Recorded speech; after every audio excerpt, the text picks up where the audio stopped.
त्रिदलं त्रिगुणाकारं त्रिनेत्रं च त्र्यायुधम्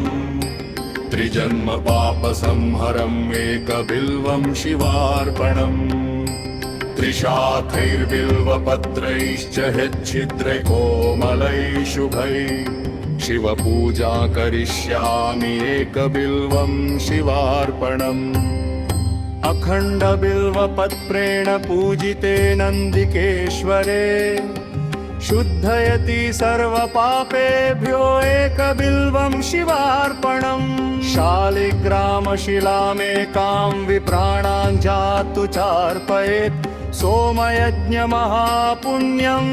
एकबिल्वं शिवार्पणम् दन्तिकोटिसहस्राणि अशवमेधशतानि च कोटिकन्या महादानम्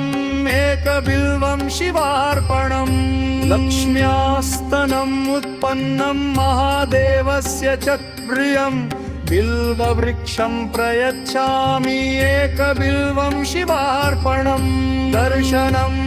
बिल्ववृक्षस्य स्पर्शनं पापनाशनम् अघोरपापसंहारम् एकबिल्वं शिवार्पणम् मूलतो ब्रह्मरूपाय मध्यतो विष्णुरूपिणे अग्रतः शिवरूपाय एकबिल्वं शिवार्पणम्